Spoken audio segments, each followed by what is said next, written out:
Perkenalkan, nama saya Ferento Rinaldi Bembau. Saya dari Prodi Bimbingan Konseling NIM 1.04.2023.0082. Di sini saya akan menjelaskan pengertian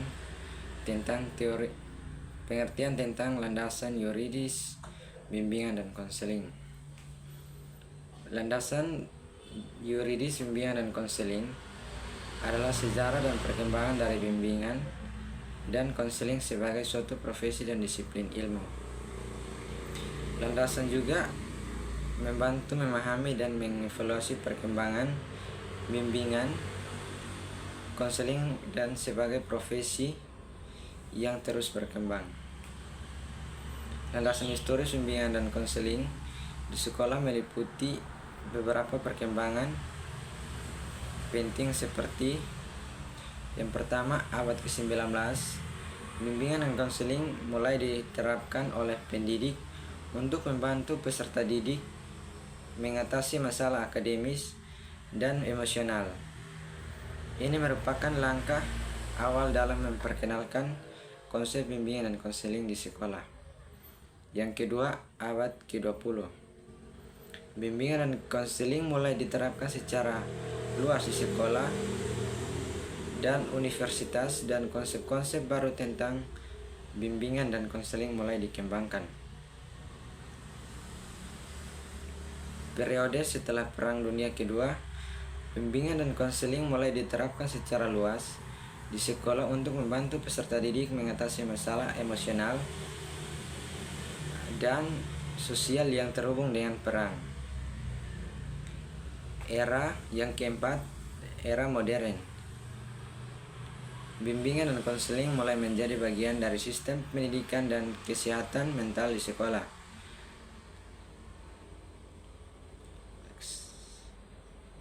Dan banyak kesehatan mental di sekolah, dan banyak program dan teknik baru dikembangkan untuk membantu siswa atau peserta didik mengatasi masalah emosional dan sosial. Item yang kedua, aturan-aturan tentang bimbingan dan konseling.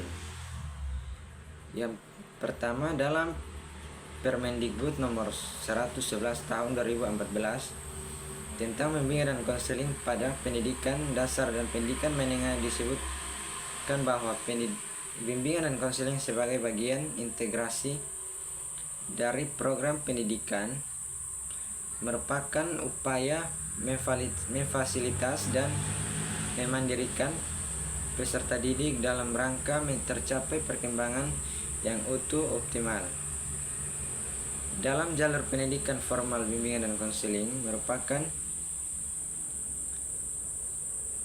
bagian integral dari program pendidikan, dapat dikatakan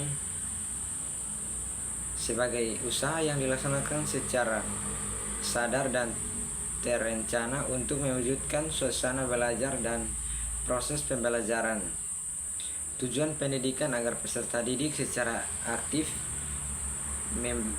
mengembangkan dan potensi dirinya untuk memiliki kekuatan spiritual keagamaan,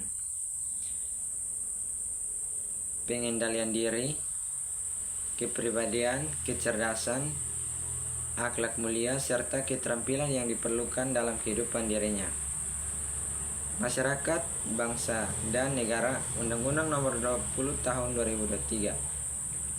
Item yang kedua, tujuan bimbingan dan konseling di pendidikan tinggi secara umum membantu konseling agar mengenal diri dan lingkungan, membuat pilihan serta keputusan dalam perencanaan karier maupun perencanaan kehidupan pribadi secara bijaksana, memecahkan diri masalah yang dialami secara realistis, serta mengaktualisasikan dan menegakkan profesi diri termasuk bakat dan minat yang dimiliki.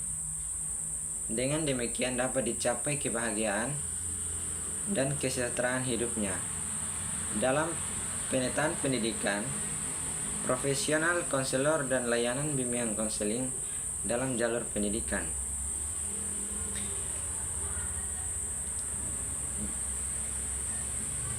Yang berikut, pentingnya yuridis dalam bimbingan dan konseling. Landasan yuridis formal berkenaan dengan berbagai peraturan dan perundangan yang berlaku di Indonesia tentang penyelenggaraan bimbingan dan konseling, yang bersumber dari Undang-Undang Dasar, Undang-Undang, Peraturan Pemerintah, Keputusan Menteri, serta sebagai aturan dan pedoman lainnya yang mengatur tentang penyelenggaraan bimbingan dan konseling di Indonesia.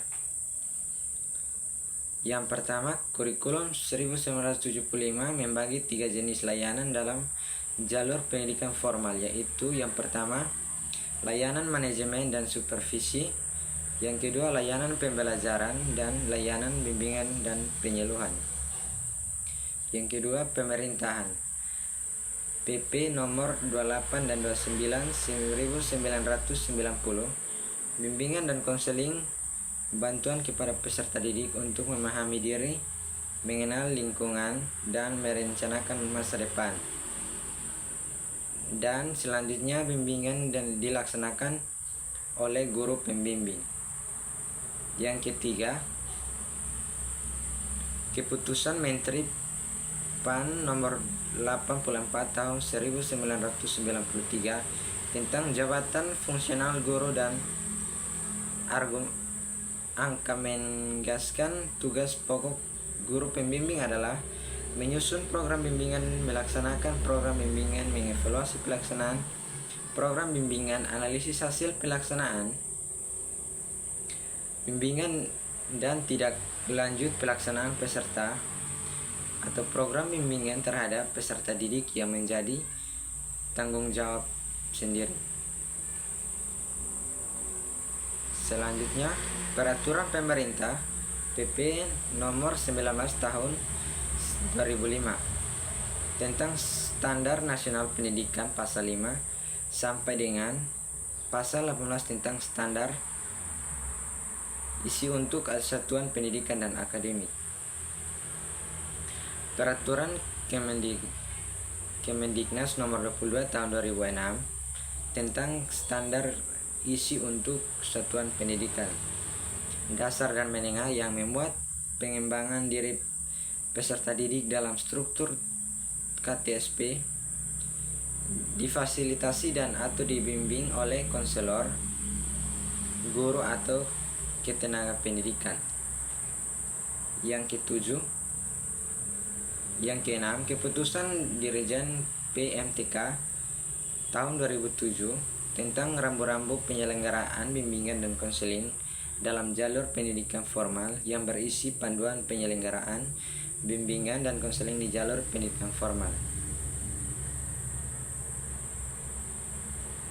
Yang ketujuh, Peraturan Pemerintah nomor 74 tahun 2008 tentang guru yang menyatakan bahwa salah satu persyaratan bagi pendidik yang telah menyandang sertifikat pendidik untuk memperoleh tunjangan profesi adalah apabila pendidik yang bersangkutan melaksanakan tugas sebagai guru bimbingan dan konseling atau konselor sekaligus beban guru bimbingan dan konseling atau konselor. Selanjutnya nomor 8, yang ke-8, Peraturan Menteri Pendidikan Nasional nomor 27 tahun 2008 tentang standar kualifikasi akademik dan kompetensi konselor yang menyatakan bahwa untuk dapat diangkat sebagai konselor, seorang wajib memenuhi standar kualifikasi akademik dan kompetensi konselor yang berlaku secara nasional. Pasal 1 ayat 1. Yang ke-9, SKB Mendikbud dan Kepala BKN nomor 0433-P-1993 dan nomor 25 tahun 1993. Pasal 10 menyatakan bahwa penyusun program bimbingan dan konseling adalah membuat rencana pelayanan bimbingan dan konseling dalam bidang bimbingan pribadi, bimbingan sosial, bimbingan belajar, bimbingan karir. 10.